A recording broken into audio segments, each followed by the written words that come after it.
The morning was calm and bright when Sandra Bullock opened her door to find a small wooden box resting on her porch. It was simple, smooth, and beautifully carved with one single word on top: hope. There was no letter, no label, no name. She thought it must be a gift from a fan, maybe a small gesture of gratitude. But something about it felt deeply personal. The weight of the box, the faint scent of wood polish, and the quiet stillness around it gave her an odd feeling that this was not just another package. She carried it inside carefully, placing it on her kitchen table. Sunlight fell across its surface, highlighting delicate patterns burned into the edges. Her fingers traced them slowly, noticing how precise they were, as if made with love and intention. Inside the box was a tiny music instrument, an old-fashioned music box with a silver handle. She turned the handle once, and the soft tune that filled the air made her freeze. It was the same song her mother used to hum when she was a child, the same melody that played at her mother's funeral years ago. Sandra's eyes filled with tears before she could stop them. She hadn't heard that song in years, and yet it sounded alive in her living room, as if her mother was right there whispering to her. She sat still for minutes, letting the notes wash over her. When the music stopped, the silence felt even louder. She searched the box again, hoping for a note or some clue. There was none, only the engraved word hope, and the music that carried memories she thought she had forgotten. Her heart felt heavy but curious. She whispered to herself, "Who would know this song?" The next day, she asked her assistant to check if any fan mail had arrived that could match the handwriting or packaging. Nothing came up. Sandra decided to call the delivery company directly. The operator said the parcel came from Japan, shipped from a small workshop near Kyoto. The sender's name was listed as John K. When she heard that, her heart skipped a beat. She knew only one person who sometimes used that name when traveling quietly: Keanu. But it couldn't be, she thought. They had spoken a few months ago, friendly as always, but nothing that would suggest such a mysterious gift. Still, the thought lingered. She tried to brush it away, but that tune stayed in her mind like a whisper she couldn't ignore.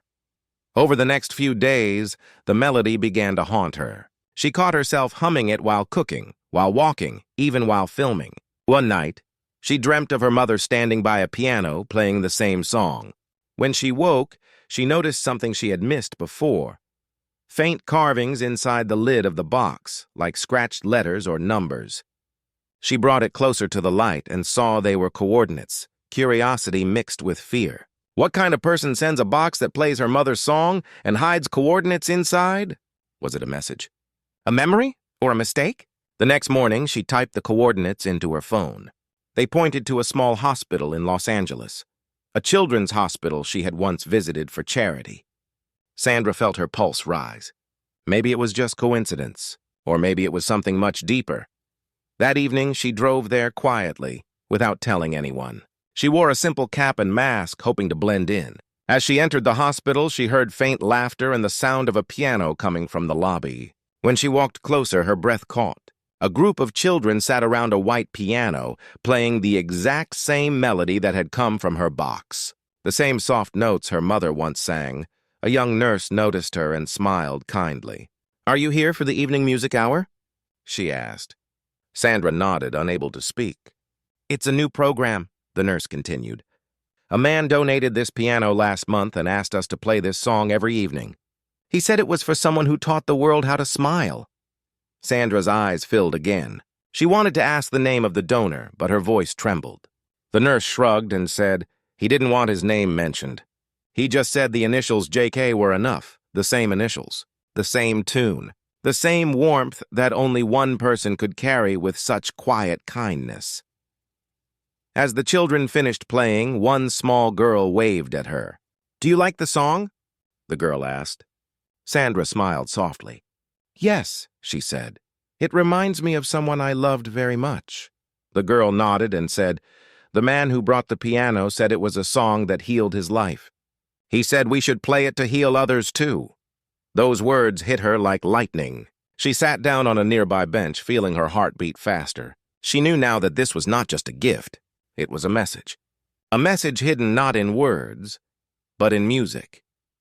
Later that night, she went home and opened the box again. This time she studied every corner carefully. The carvings inside, the hinges, the bottom. Her fingers pressed gently until she felt a small bump under the velvet lining. She lifted it and found something hidden beneath, a folded note sealed in thin wax. Her hands shook as she opened it. The handwriting was neat, simple, and familiar. It said, "Some songs are not meant to end. They live wherever kindness continues." She sat in silence for a long time, the note trembling between her fingers. It didn't say his name, but it didn't have to. The simplicity, the message, the thought, it was all Keanu. Yet a question still lingered. Why this song? Why now? And what did he mean by where kindness continues? The mystery had only deepened, and somewhere inside her she knew this was only the beginning of something much greater. In the quiet of her living room, she whispered to herself, "What are you trying to tell me, Keanu?" The music box played again, and as the final note faded, she noticed a faint echo, as if another music box far away had answered it. The gift had opened more than memories. It had opened a path to a truth she wasn't ready to face yet. The next morning, Sandra could not stop thinking about the hidden note. The words kept echoing in her head. Some songs are not meant to end. They live wherever kindness continues. She sat on her couch holding the small music box in her hands. The light coming through the window made its polished surface glow softly. She turned the handle again, and the gentle tune filled the room. The more she listened, the more she felt her mother's voice between the notes. It was peaceful but full of meaning. It sounded like a message she could not yet understand. Sandra picked up her phone and searched the web for the Children's Hospital again. She found a small article about their new piano donation, but the donor was still listed as anonymous. Below the story, there was a photo of the children gathered around the piano, smiling as they played. Behind them, a faint reflection in the hospital glass showed the back of a tall man leaving the room. His head was slightly bowed. His shoulders looked familiar. She zoomed in slowly. It was blurry, but her heart told her what her eyes could not confirm. It was Keanu. For hours, she thought about calling him, but something stopped her. It felt wrong to spoil the mystery he had carefully built. Maybe he did not want to be thanked. Maybe he wanted her to find something for herself. Still, the question burned in her heart. Why this melody? Why her mother's song? That evening, she took the box to her music room and placed it beside her old piano. She had not played that piano in years.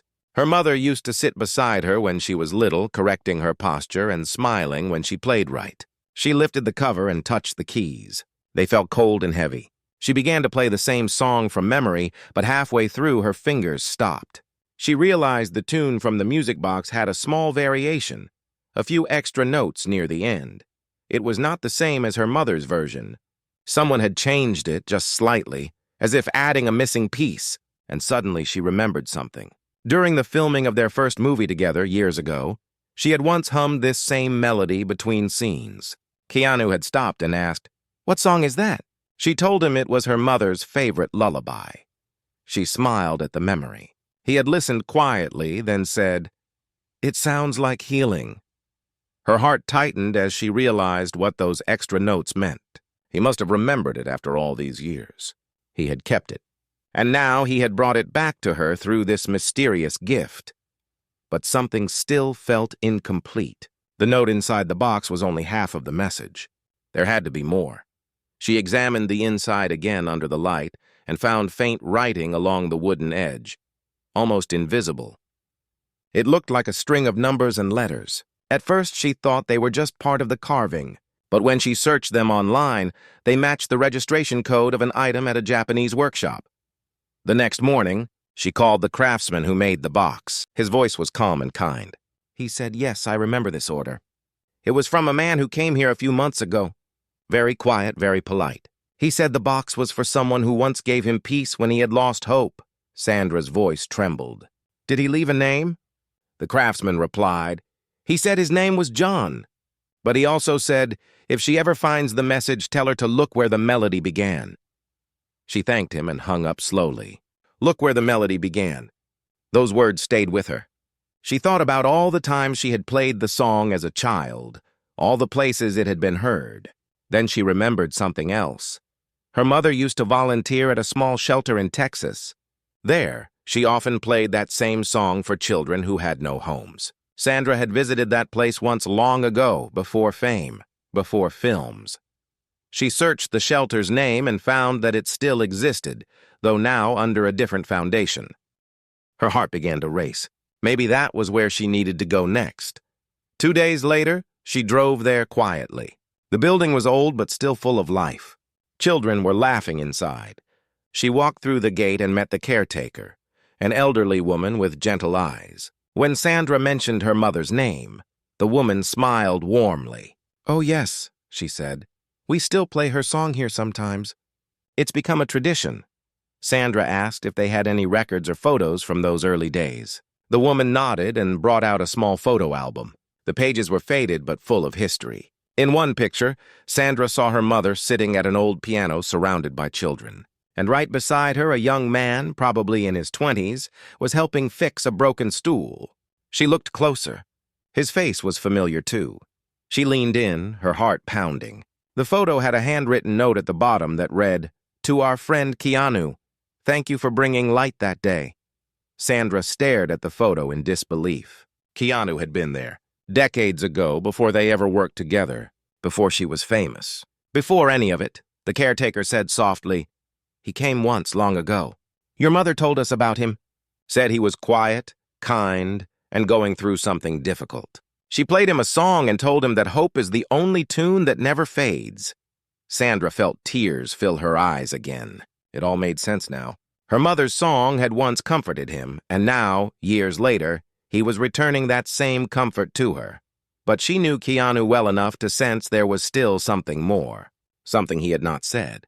This wasn't just about kindness. It was about unfinished healing.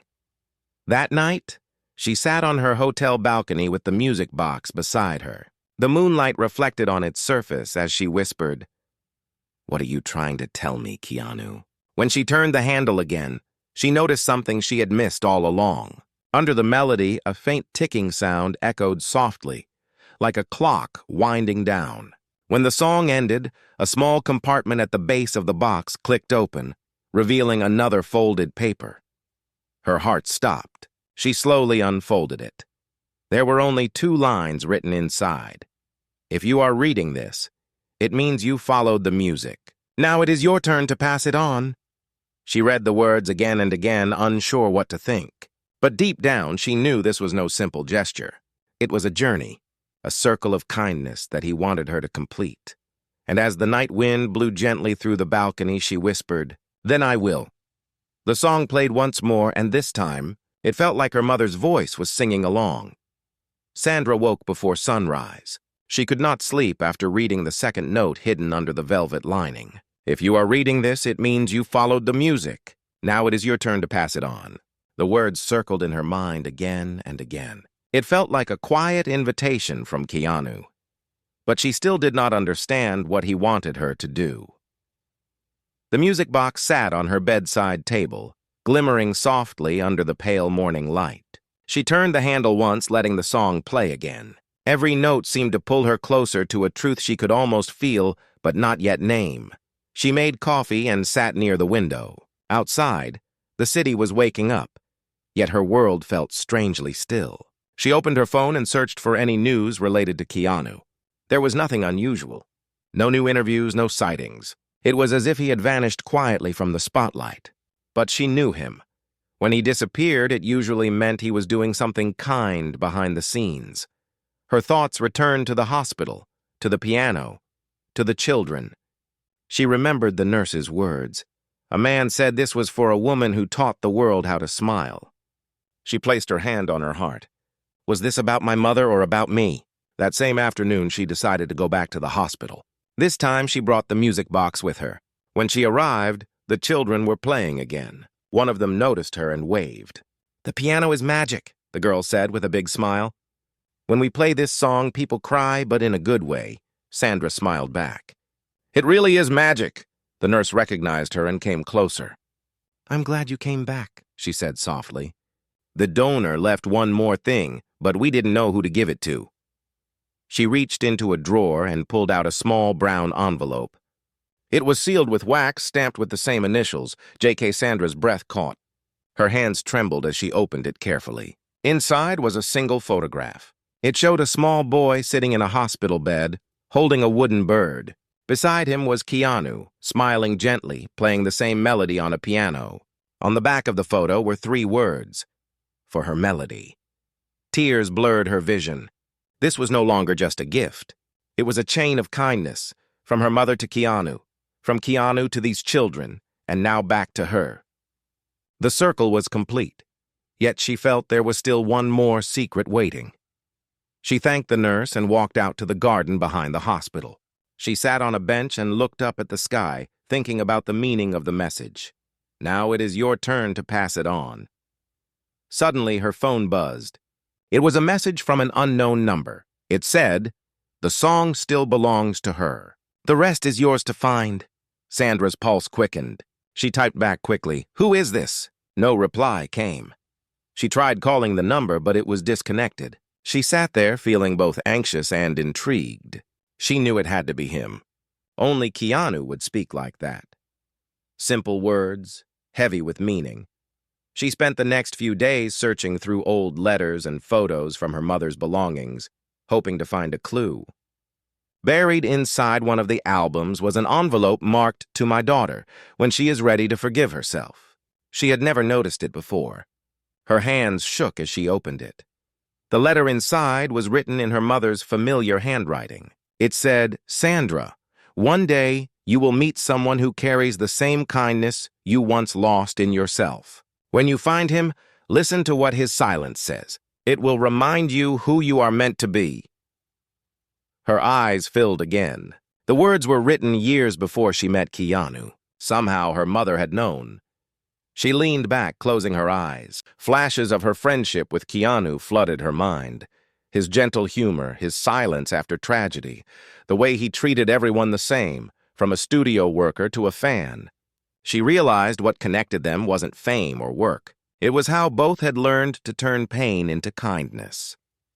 The next morning, she decided to visit Keanu.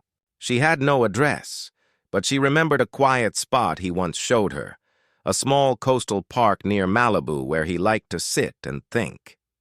She drove there, her heart pounding with a strange mix of fear and hope.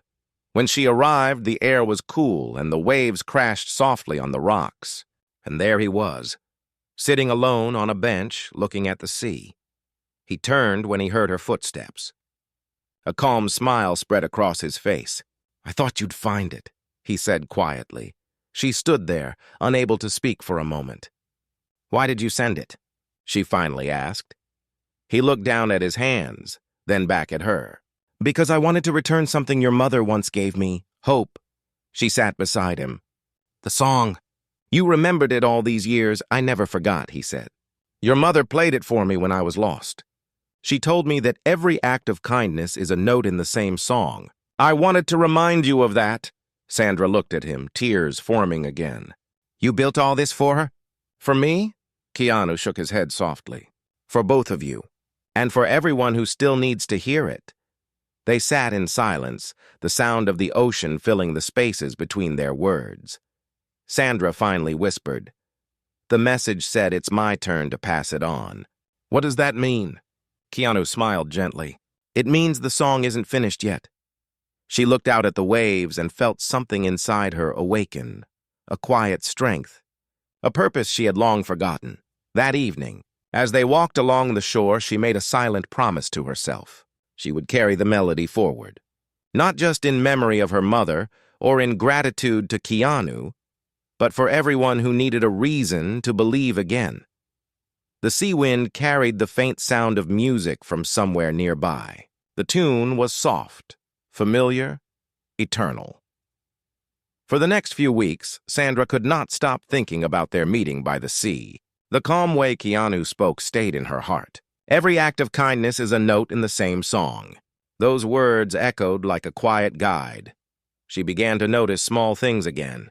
The way strangers smiled, the way a nurse helped an old man cross the street, the way children shared their toys at the park. Every time she saw a kind act, she felt that same melody playing softly inside her mind. It was as if her mother's song had come alive in the world around her. One evening, she sat by her piano again. The music box rested beside her, open. She pressed the keys gently, blending her mother's song with the new notes Keanu had added years ago. It sounded more complete now, like two stories meeting in harmony. While she was playing, her phone buzzed. It was a message from Keanu. "There's something I want you to see. Meet me tomorrow morning at the children's hospital." The next day, she arrived early. The sunlight filtered through the tall windows, filling the halls with warmth. The children were already gathering around the white piano. Keanu stood quietly nearby, smiling. When she walked in, he looked at her and nodded softly as if saying, "You're home."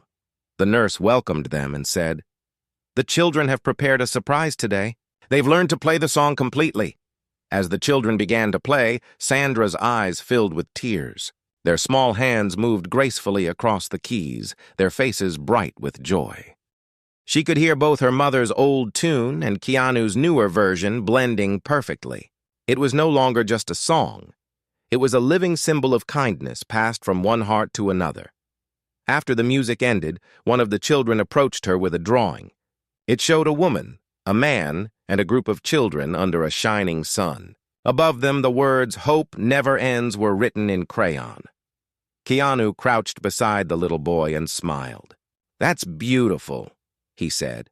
The boy replied, "The piano man told us that when we play this song, someone somewhere will feel less sad." Sandra looked at Keanu, her voice trembling. "You told them that?" He nodded. "Because it's true." She smiled through her tears. "So this is what you meant by passing it on?" He looked at her gently. "Yes, your mother's song healed me. It's healing them now. And one day they'll pass it on, too." As they walked out of the hospital together, Sandra felt a peace she hadn't known in years. The sunlight outside seemed brighter and the world quieter. Later that evening, she invited Keanu to her home for tea. They sat in her garden, surrounded by soft golden light. The music box sat on the table between them. "Do you know what I found inside the box after your note?" she asked. He looked curious. "What did you find?" She smiled softly. "A hidden ticking sound. I thought it was broken, but it wasn't. It was keeping time, like a small heartbeat." Keanu leaned forward, listening closely. "What do you think it means?" "Maybe," she said. "It means that kindness never stops moving. It keeps time for us when we forget to listen." He nodded slowly. "Your mother would have loved that." They sat in silence for a while, listening to the sound of birds and the soft ticking of the music box. After a few minutes, Keanu stood up and handed her a small envelope. "There's one more thing," he said quietly. Inside was a ticket and a small key. The ticket was for a flight to Kyoto, the same place the craftsman had mentioned. The key had the same initials carved on it. "JK, what's this for?" she asked. Keanu smiled gently. "The craftsman wanted you to see something. I told him you'd come when you were ready." "And you're not coming?" she asked softly. He shook his head. "This part of the song is yours." The next morning, she boarded the flight. As the plane lifted into the clouds, she looked out the window, thinking about all that had happened. She realized she had never truly grieved her mother. Not completely. This journey felt like her way of finishing the goodbye she never said. When she landed in Kyoto, a car was waiting for her. The driver handed her a note that simply read, "Follow the melody." He took her to a small mountain village where cherry blossoms painted the air pink and white. There, at the end of a narrow path, stood a modest wooden shop with a small sign, "The House of Light Sounds." Inside, the air smelled of cedar and tea. An elderly man greeted her with a warm smile. "I have been waiting," he said gently. "You made this," she said, placing the box on his counter. He nodded.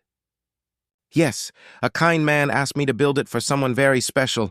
He said it must carry a memory, a message, and a choice." "A choice?" she asked softly. The craftsman opened a drawer and took out another music box, almost identical but unfinished.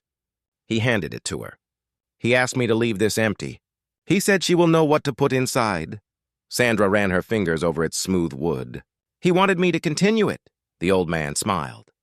He said, "When she learns the song's true meaning, she will fill this one not with music, but with something that heals others." Sandra's eyes glistened. "Then I know what to do," She bowed slightly in respect. "Thank you," she whispered. As she walked out into the sunlight, she felt her mother's presence again, as if the wind itself was humming her melody. She held the unfinished box close to her chest and whispered, "I will finish the song." Sandra returned home with the unfinished music box wrapped carefully in her hands. The journey back felt quiet, yet her heart was full. She now understood that this was not just a gift between friends. It was a lesson passed through generations. That night, she placed both boxes side by side on her piano. One was complete, filled with her mother's melody. The other waited in silence, empty but full of promise. She sat for a long time, thinking about what she should place inside. Then she remembered the hospital children, their laughter, and their drawings. She thought of the people who had helped her mother years ago, and the strangers who still carried kindness in their hearts. Slowly, an idea formed. She would fill this box not with sound, but with purpose. The next week, she and Keanu met again at the park.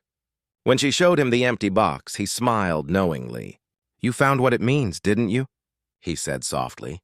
Sandra nodded. "This one will be for others. I'm starting something called the Melody Project. Each music box will go to a place where people need hope. Hospitals, schools, shelters. Each will carry one message: kindness never ends." Keanu's eyes glistened. "Your mother would be proud. And you?" she asked gently. He smiled. "I already am." As they sat together under the fading sun, a group of children nearby began singing softly. The same song, now spreading naturally among strangers. Sandra looked at Keanu and whispered, "The melody has already started traveling." He nodded. "It always does when hearts are open." She felt the wind lift her hair and carry the faint tune through the park. It mixed with laughter, footsteps, and the warmth of evening light. She closed her eyes and whispered to herself, "The song is not mine anymore. It belongs to everyone who chooses kindness." Months passed, and the Melody Project began to spread faster than Sandra ever imagined. It started small, a few handmade music boxes sent to hospitals and schools. Each carried a small note inside that read, "Kindness never ends, it only travels." Soon, letters started arriving from around the world. Children in Japan, nurses in India, teachers in Africa, all sharing stories of how the little wooden box had brought comfort and peace. One night, Sandra received a call from the same craftsman in Kyoto. His voice was calm but emotional. "Miss Bullock," he said, "the man who asked me to build the first box left one final thing for you, a sealed envelope. He said you would understand when the time was right." Her heart trembled. "Please send it to me," she whispered. A week later, the envelope arrived. It was plain, sealed with wax, and marked simply for her melody. Sandra waited until nightfall to open it.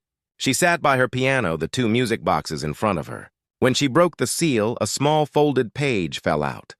The letter read, "Dear Sandra, there's something I never told you. Years ago, before we ever worked together, your mother helped me when I was lost. She played her song for me and said that hope sounds different to everyone, but it always leads you home. I carried that melody all my life, waiting for the day I could return it to where it began. When I saw you play the same song on set, I knew that circle wasn't finished yet.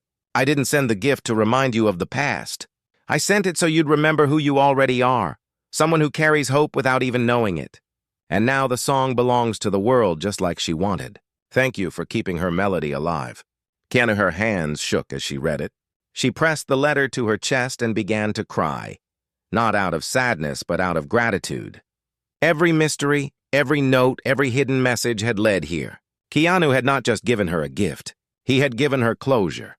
The next morning, she visited the hospital again. The children gathered around the piano, waiting for her to play. She placed the first box on top of the piano and the unfinished one beside it. "This one," she said softly, "is for all of you. You will fill it with your own acts of kindness. Every time you help someone, write it on a small piece of paper and place it inside. One day when it's full, we'll send it to another hospital, so the melody can continue." The children cheered and started writing small notes. "I shared my lunch today. I helped my friend read. I said sorry first." The box began to fill quickly with tiny hearts and messages. As Sandra watched, she felt her mother's presence once again. In that moment, she understood the real message hidden inside the gift. It wasn't the song. It wasn't the box. It was the belief that kindness, when shared, becomes eternal. Later that week, she met Keanu one last time under the same golden sunset by the sea. They sat quietly watching the waves roll in. "I read your letter," she said softly. "You closed the circle perfectly," he smiled gently. "No," he said. "You did?" The wind carried a faint melody through the air, soft, familiar, endless. Both of them looked toward the horizon, knowing that somewhere children were playing that same tune. Sandra whispered, "Do you think the world will keep it alive?" Keanu looked at her, his voice calm and sure. "As long as one heart listens, it will never fade." She smiled through her tears. "Then I'll keep listening." The two friends sat in peaceful silence as the sun dipped low. The ocean shimmered like liquid gold, and the song of hope seemed to rise from the waves themselves. Gentle, timeless, unbroken, the camera of life would have faded there. Two souls, bound not by fame but by kindness that found its echo through generations. The real message was never hidden in the gift. It was hidden in the hearts that chose to listen.